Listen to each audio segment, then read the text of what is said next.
Hello everybody, Iain Robson, welcome back to the Platinum Map. Today we're doing a little bit of a night harvest. We're harvesting sunflowers here on field 2 and 6.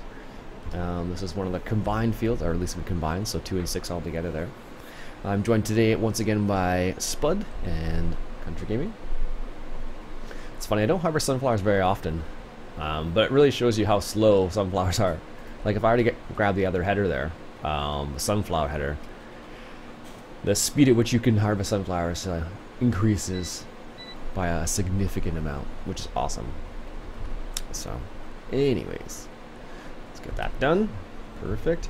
So I just came back from John Deere training camp. Well, that's what they call it at least. Or, they have lots of other names for it, but that's what I've been calling it. Back to the shop today, Iain? Yesterday I was back, actually. Yeah, I got back from Florida, was it Wednesday, I guess it would have been. And then back in the shop yesterday. Catching up on all the nonsense that I missed. Yep.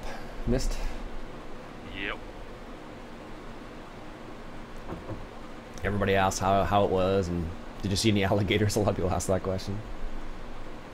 Like, yes, I saw some alligators. No, I didn't get. No one got bit by alligators. Actually, they're pretty. They are pretty adamant about not getting close to the water because of that, actually.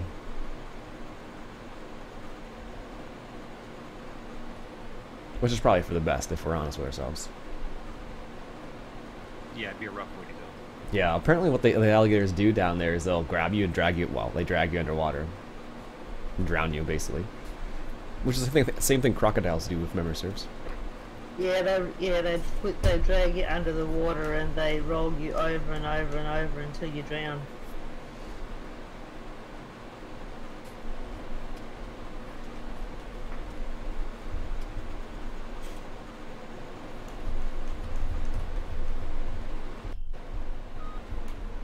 So yeah, that's what a lot of people were talking about. Oh, Spud's got it now. It's going to drive over into there and do that. That's what a lot of people were talking about. You know, just be careful of the alligators and whatnot. And there were signs everywhere, which is kind of bizarre. There's like signs in every little pond that's open. It looks like there was a sign saying, "Oh, actually, that's not true." Did you see what we did to fields 4 and 5, Iain? No. Oh, did you just pick them up and then put placeables on them or something? No, we joined them together and we planted sugar beets. Ooh, nice. Yeah, with the new Ropa stuff coming out, that's going to be a big thing. Yep. Sugar beets and everything. Yep. I guess the sugar beets and potatoes, technically, so. Yeah, I was actually disappointed on the potato harvester that comes with the Ropa DLC because it's only a pull behind a tractor version. No, there's a self-propelled one too. You sure? I'm fairly certain there's one of each. Yeah, Okay. in the trailer video there was one. Oh, okay, yeah. Now you've got me curious. I'm just going to take a quick look here now.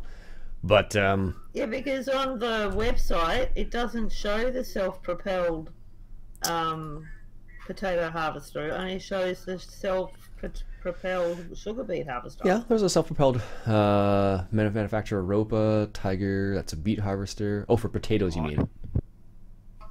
Yeah, that's there. That, and the only sugar beet harvester that's on the website is the one that you attach to the back of a tractor.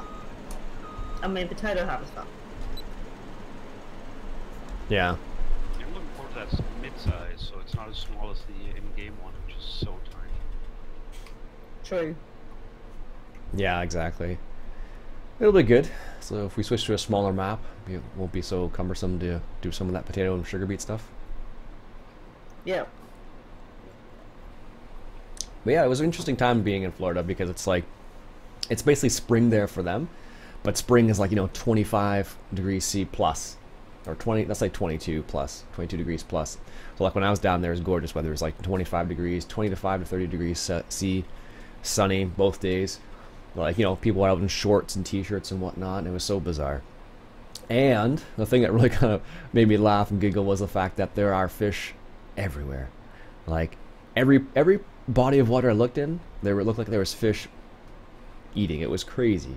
Now it was spawning season. I did notice some fish spawning, so I don't know if that was part of it or not. But like there were a significant amount of fish there, all over the place. Like there was a pond right in front of the hotel we were at, and then you could see them. Talking in the background when I'm talking, it's because my son's got a friend over for a sleepover tonight. You okay? So yeah, it was kind of crazy. His birthday, so it's his birthday today, so he's got a friend over. Well, wish him happy birthday from everybody on YouTube. Yep, indeed. Thank you. What's your son's name again? This was just on Tuesday, I think her birthday was. Yeah, my birthday was on Tuesday. Well, happy belated then. Thank you. Yeah, it was somebody's birthday at work yesterday, actually. Okay. Everyone's birthday's in March, it seems like right now. Yeah, there's a whole. Sounds like there's a. If you follow it, there's a whole heap of fishes floating around. Yeah, I was just talking about fishing, and like when I was down in Florida, like the fish were everywhere. Like you could see all like there was a little tiny pond in front of the hotel, and there was fish all around that. I was like, that's crazy. Yeah. Very, very cool though.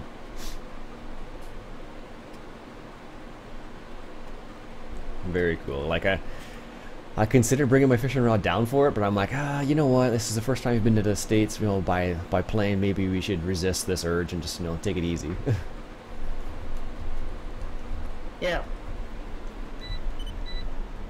Like if I had been flying within Canada, I probably wouldn't have worried about it so much. But flying to the States, you know, you never know what they're going to ask you or what they're going to say, sort of thing. So. Thanks, bud. No worries. But yeah, it was kind of funny. So when I was down there, I got to use a whole bunch of equipment. I got to try everything from at least from John. Oh no, actually not true. I tried a whole bunch of other stuff too. So like I tried all the John Deere stuff from like the lawn tractors all the way up to 5000 series. So that's like kind of like a small agricultural equipment. So like it's like 115 horsepower. Ben's decided to go for his L plates. What's that? The learning plates for like driving, or learning plates for like truck or something? Yeah, learner's permit to drive a car. Ooh, nice. Then his first car will be, you know, a Chevy Corvette or something like that. Oh yeah, one of those expensive cars, or a Jaguar, or you know, something. You never know. My first car technically was a Chevrolet Camaro that was given to me. I drove it once, and then that's it. I didn't break it or anything. It just that it needed to be fixed, basically. By the time it was given to me, it needed to be fixed. I took it apart real easily, but putting it back together, I just was too young, and I was in a different city at the time, so it didn't work. So technically, my real first car in my mind is the car I have now. And then up until then, I was on the bus all the time, which was fantastic because you could fall asleep, watch movies, watch TV, whatever, read. As long as you don't miss the stop you want to get off at. Yeah, like luckily the bus I used to take was like the last stop would have been close to where I work anyway, so it wouldn't have made a huge difference had I fallen asleep, yeah, on the bus basically. So, but I've already, the funny thing is I've already started looking at other cars. So I'm like maybe something a bit smaller. Like the car I have right now is a Kia Rondo, which is kind of like a small wagon. But I'm like, maybe I'll go even smaller to like a Golf GTI or something like that. Don't get something too small, Ian. You won't be able to fit in it to drive it. Well, I'm not a big guy, so it's not a big deal. All right, here we go. Once you get over 6 feet, you gotta watch it. Up until 5 feet, just about everything. Yeah, exactly. So I thought about something like that. Looking at a Kia Rio. Something standard this time as well. A bit more fun to drive. In an ideal world, I would get a Subaru WRX STI, an older version of it, but that's a little crazy still. Yeah, it's a lot of money for a turbocharger. Yeah, exactly. But it has all-wheel drive, so it's got quote-unquote safety too. Yeah, I love my Subaru. Because you have what, an Outback, is it? No, just a Forester? $22,600.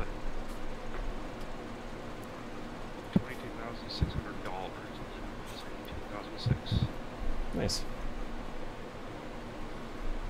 So, yeah, I don't know. Got Bridgestone Blizzaks snow tires on it, so it's just unstoppable. Nice. Yeah, I didn't get anything fancy. My friend recommended getting what are they? Michelin X Ice tires. They're supposed to be pretty good too. Yeah, I've had those before. They're really, really good on the ice. Yeah. And then what is he? He has a what is it? A Scion FRZ, I think it is, something like that. They're pretty sweet. Yeah, it's a fun little car. Don't sit in the back of it, mind you, but it's a fun little car. Yep. So, yeah, I gotta drive a whole bunch of tractors down south there. So the new 5R series was probably the newest one. You go to the website where you where you get your company where you get your license from. Mm-hmm. The MTO. Well, it's not called MTO over here. It's called Vic Roads. Oh, is it privatized? Which is Victorian Road Traffic Authority. Oh, okay. Sorry? I wasn't expecting that. Yeah. So. Because usually it's like the Ministry of Transportation or something like that. Yeah. So he goes on their website, and they have, for the kids that wants to go for their learner's permit, they have a practice test. Practice test. Mm-hmm.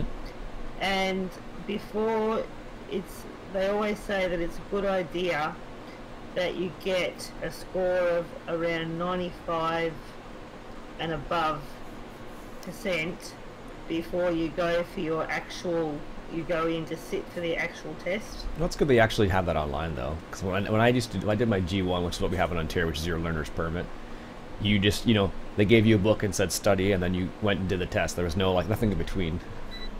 And then if you got it wrong, you paid for another test. Yeah, exactly. So Ben's been doing that a few times, and each time he does it, he gets, his score goes up, it gets higher, which is good. Yeah, so we're not familiar with all the rules. They get really crazy now. What they ask now is a lot different than they used to ask for that kind of stuff. It used to be kind of an easy test, and now it's kind of a lot more difficult. And especially with you have to do is driver's training now too here. Yeah, if you want reasonable insurance in Canada, you need driving school for sure. I think it's mandated now. I don't think it's an option. It used to. Well, when we did it, it was optional, but I believe now you have to do it. Yeah, it was optional for me, but just to get reasonable insurance. Well, yeah, that's true too. Had young drivers of Canada, you'd get maybe $600 for the year, something like that. If you didn't, it was $1,800. Yeah, exactly. Well, that's when you're under 25 too. That never helps. Yeah, so I thought I'll take him in the Easter holidays.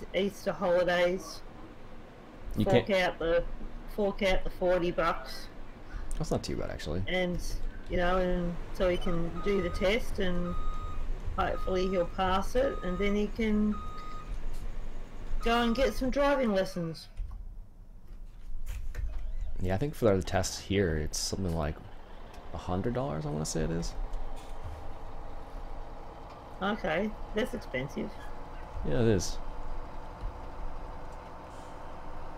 How those fuel edge containers doing their spud? Are they full still, or they have some left in them? They should be full. Yeah, they should be all topped up.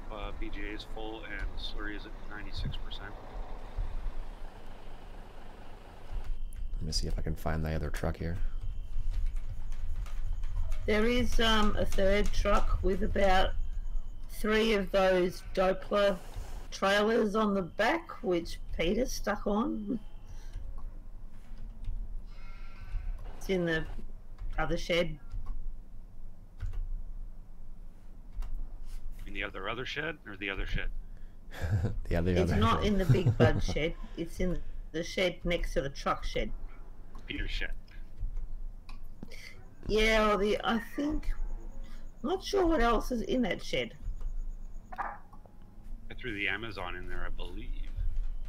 Yeah, I think I did too. Alright, we're trying to find the truck with the slurry tanks attached to it. I know in the big bud shed is the big plough. Nope. Nope. Nope. Oh, we can get this combine rolling again. There we go. I'll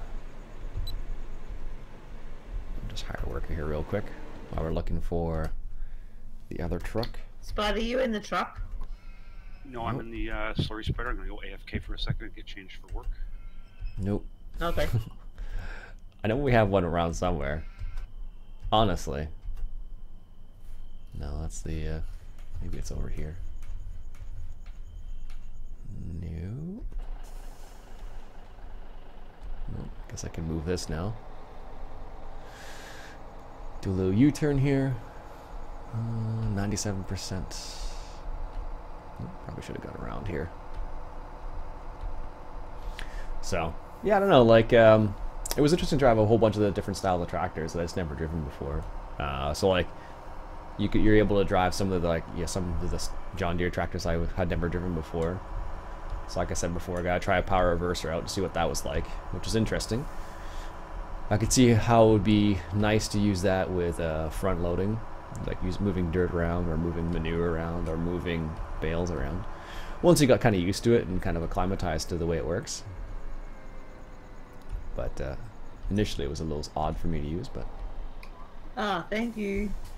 No problem. I was just looking around for the truck. Yeah, I figured.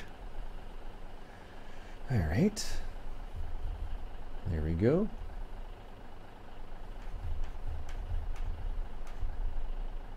Good, good, good. Alright, folks, I think we'll end it up there for now. I'll come back next day, so tomorrow, I guess. So I'll have coffee with Iain then. So my name is Iain Robson. I hope you enjoyed. If you like what you saw, why don't you go ahead and hit that subscribe button for some more Farm Sim action soon with Europa DLC. Catch you guys later.